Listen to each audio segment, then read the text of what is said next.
The Gulf Coast Grow Show is sponsored by Chevron Pasadena Refinery and is an extension of the Economic Alliance Houston Port Region, where our mission is to market and grow a vibrant regional economy. Hey guys, welcome back to the Gulf Coast Grow Show. I'm your host, Jason Lee, and I am joined by my co-host, Zeke Smith. And we are excited to have Tim Pylate on, the Executive Director of the Armand Bayou Nature Center, not to be confused with a nature boy. Thank you for having me. We are excited to have you. And we were talking a little bit about the show. So before we dive in, I think it's always cool how God will intricately design people and then place them where they need to be. And I just feel like you're designed to be doing the role that you're in. And so I'd love to maybe you could share your story about your background and kind of what led you here, and then tell us a little bit about the organization. Sure. Well, I came to Armand Bayou Nature Center not as the nature guy or the nature boy.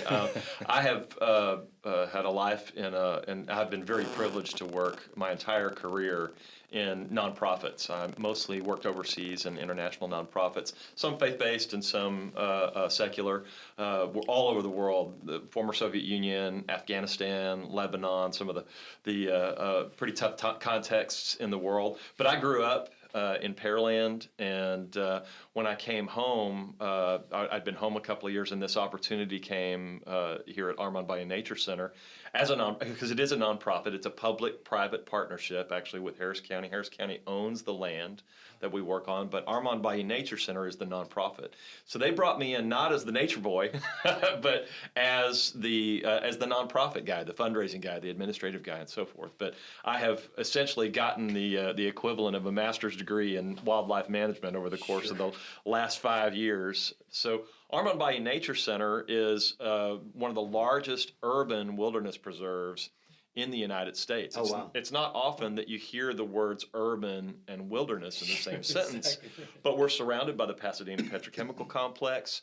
We have NASA and University of Houston to our south, and to our east and west, we have large residential neighborhoods, and we are 2,500 acres, right? That's 4 square miles, right in the middle of the third most populous county in the United States. Wow. That's unbelievable. It is. And it happened back in 1974. There was a guy who was sort of the local Steve Irwin. He was the local, if you grew up like I did watching Mutual of Omaha's Wild Kingdom, he was the Jim Fowler. He was the guy who went on Johnny Carson, and he would put the marmots on Johnny's head. Well, there was a local Howdy Doody show. It was kind of a live show. And Armand Yermadegui was a big environmental advocate, and he would go on the show, and he'd bring his snakes and his lizards, and he'd talk to kids about the importance of saving our environment and why it was so important to all of us. Wow. One day, he was on his way out of town. He was sort of a self-taught astronomist. His car broke down on the side of the road, and 3 guys came along as if to help him, and he was tragically murdered on the side of the road. Well, that's what the environmental community said. They said, oh my gosh, they said, we have to do something to honor this man who's done so much to save the green space in the Houston area and all over Texas. He was a huge environmental advocate. And so they created Armand Bayou Nature Center, and our mission is twofold. First is to protect these environments with which we've been entrusted, and then secondly, to educate the public about why these spaces are so important to all of us.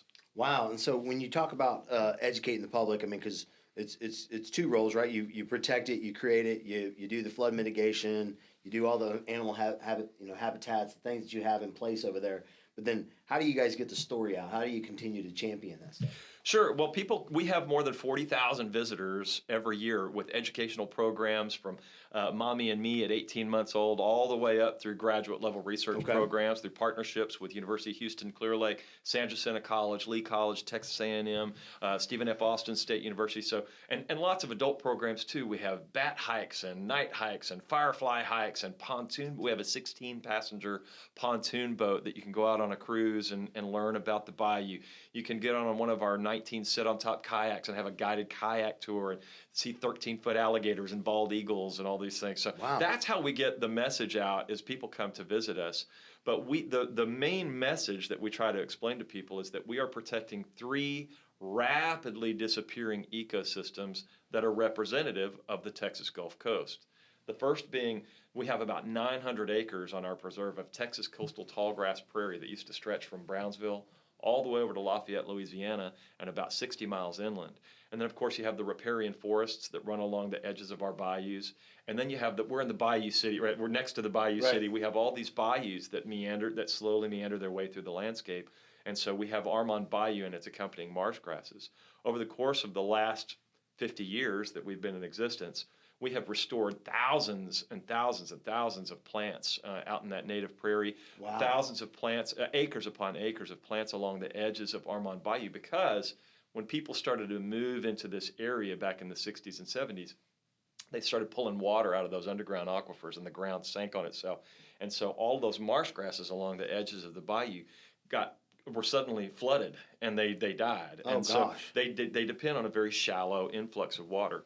And so we have restored all of those marshes. And those marshes are important to all of us economically and, of course, for the environment. So all of your blue crab, your white shrimp, your speckled trout, everything on your seafood platter when you go out to eat with your family, all of those fish spend the first summer of their lives in those marsh grasses along the edges of our bayous. Unbelievable. And then the first winter, they make their way out into Galveston Bay. So these healthy headwaters make for healthy bay waters. So these are really, really important to all of us, not only for the animal habitat and for the economic importance, but also for flood mitigation, water purification. When we have big events like Harvey and Ike, and we have these big floods, those prairies and those forested wetlands give the bayou room to breathe as it overflows its banks, and then it gets drawn up into those root systems and evaporates out through the leaves and filters our water for us. Right. So it really is important to all of us economically, for animal habitat, water purification, and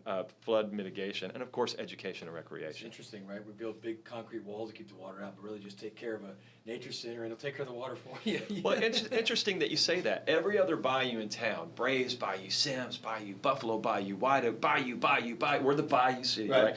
All those other bayous in town have been channelized and concreted and straightened, all in the name, and the forests have been cut down along the edge in the name of development, and all of this done in the name of flood control.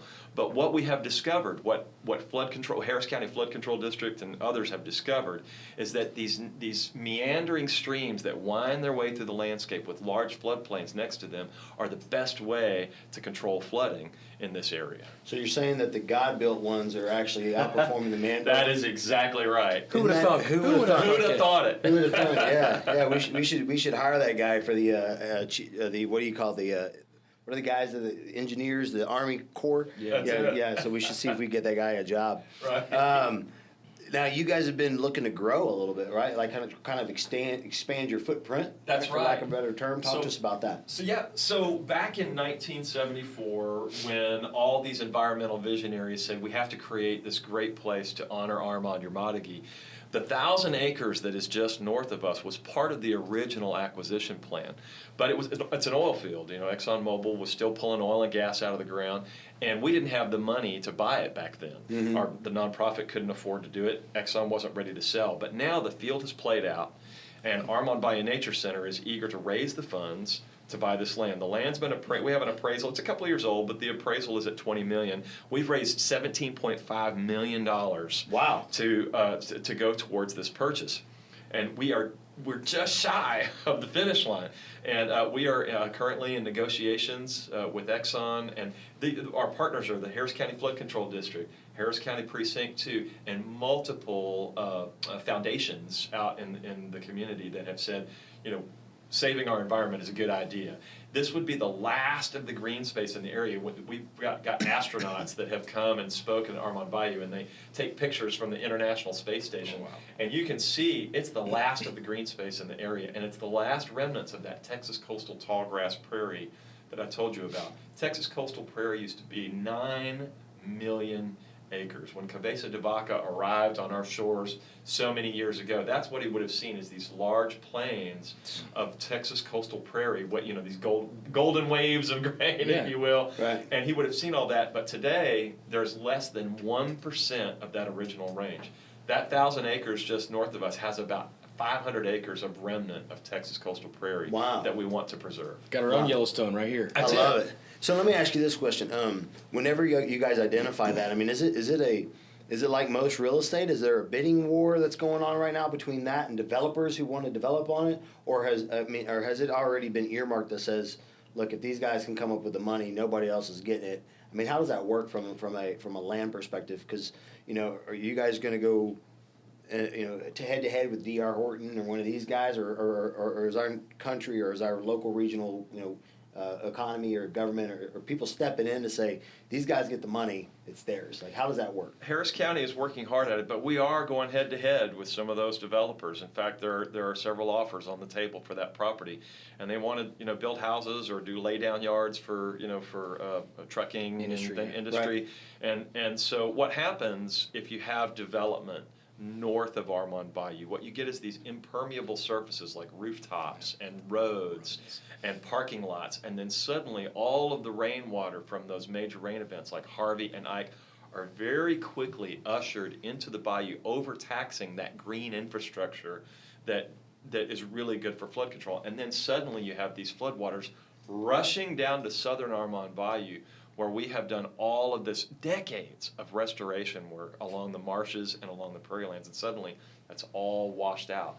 And all of that restoration work that we've done has been responsible, or partially responsible, for the return of many iconic wildlife species that are our ecological heritage. Bald eagles, American alligators, North American river otters, all of these special wildlife species. And suddenly that habitat that has brought them back from the near brinks of extinction is under threat because of developers. And so we're very, very eager to get to that point where we raise enough money where we can pay for this land and save it from development. Fantastic, yeah. And then if those guys give you any trouble, I might know a few guys. So, just saying. Well, I was going to say something similar. Is that you hit ring a bell with me and my dad, if he's watching, about the speckled trout population growing. So you may want to give the CCA and the fishermen, because those guys got a lot of power and they like their speckled trout. So the cool thing about Armand Bayou, for those of you who do like fishing, it's brackish water, right? So it's a tidally influenced waterway. So as you make your way down Armand Bayou, you get into Lake Mark Kramer and then Clear Lake, and then you get into Galveston Bay, and eventually the Gulf of Mexico. That is a tidally influenced water. So I tell fishermen, you can catch everything from catfish to redfish when you're fishing out on Armand Bayou, depending on the salinity and where it is. And we have, gar, and huge. I saw a 6-foot gar the other day. It was about big around as me, just wow. So for the ghost guys who like gar fishing and that sort of thing, Armand Bayou is an amazing place to go. Yeah, there's a lot of those brackish honey holes in there that redfish and specks you can find all up in there. So that's a great point. Again, there's your target audience. 2.5 million. Well, I want to make a dent in that, so I'll have to get your Venmo after this. And see what you can do about it. Thank you. Zeke? Yeah, I wanted to talk about the organization a little bit more and see if you had any big events, big occasions, potentially, milestones coming up we want to talk about, maybe highlight. Sure. Well, as I mentioned before, Armand Bayou was established back in 1974. 2024 will be our 50-year anniversary, and over the course of the last couple of years, we have been gearing up. We have another capital campaign that we're engaged in right now called Renewal 2024, basically putting a facelift on the Nature Center. So we've just almost completed our Environmental Learning Center, where we have all new animal enclosures. We have snakes and turtles and baby alligators and lizards and frogs and all sorts of cool things to see in there. We've just wrapped that up, and we're doing some more enclosures outside along the boardwalk. But now we are starting the second phase of our Renewal 2024 campaign. It's about a $1.5 million campaign to create the Hannah Ginsbarg Welcome Center. Hannah Ginsbarg was the one who sort of rang the alarm bells and said, Armand Yermadagi, our namesake, has passed away. We need to do something. In fact, Armand was scheduled to be at Commissioner's Court the day after he died to advocate for the creation of a Houston Parks Department to save green spaces in the Houston area. Hannah Ginsbarg was the environmental visionary who showed up in his stead and said, we have to do something to honor this man who's done so much. And that Hannah Ginsbarg Welcome Center is going to have amazing museum quality exhibits inside that with all sorts of interactive things for kids and videos and touch screens and all sorts of things to learn about the bayou and the forest and that prairie before they go out into it and experience it for real. And they get to understand a little bit about why it's not just a big unmowed field or just a forest or just a body of water. Right. This means something to all of us, and all those things that I mentioned to you about water purification and flood mitigation and animal habitat. They'll get to learn that in there before they go out and experience it in real life. That's unbelievable. That's great. So we mentioned, obviously, the Nature Center is a nonprofit. Are you guys partnering with any other charitable organizations, any other organizations in the community that you want to highlight? Sure. Well, we are very, very grateful for our funders. There are lots of great people out there funding us. The Pasadena Petrochemical Complex has been very, very generous with us over our 50 years in existence.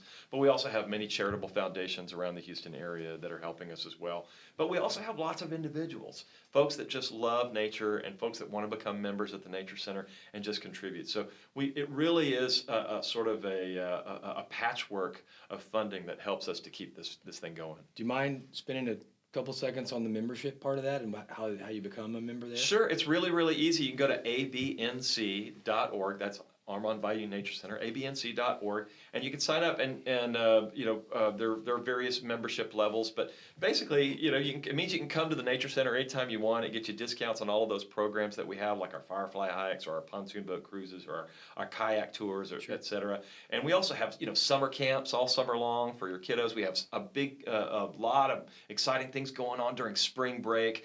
During winter break, anytime that there's a break in school, there's a lot of good things happening. But we have things going on during the year as well with field trips for public schools and field trips from homeschoolers, et cetera, et cetera. So we have a lot going on all throughout the year. It's awesome. Yeah. Well, as we get ready to wrap up the show, I think it's always fun to hear the unique stories or the unique characteristics or the things that have led to their success. I can tell you're passionate about what you're doing. I mean, that just radiates from where you're, from just your personality. Thanks. What do you think's contributed to your success and kind of, helped you come in and make the impact that you're making right now? Well, I could not do what I do without an amazing group of people. I think people first is really what it's all about. I have an amazing, very small team at Armand Bayou Nature Center, but very passionate. We have about 10 full-time employees and 15 part-timers, summertime camp counselors and things like that. But we have an amazing group of 350 volunteers, an army that comes out all the time, and we could not do what we do without those volunteers. And so our community is really what makes us strong. So I think that's been the key to my success at Armand Bayou Nature Center, and the success of the Nature Center as a whole is this amazing community that supports us and keeps us going. Fantastic. Zeke? And obviously they have bought into you, right? You have to at least admit that. Obviously a humble man, but any personal highlights you want to discuss with us and our audience, just things that you want to say, hey man, I'm super proud of these accomplishments that you as a group have had over the last couple of years? Well, the Nature Center has really grown over the last 5 years. I'm excited about that. Sure.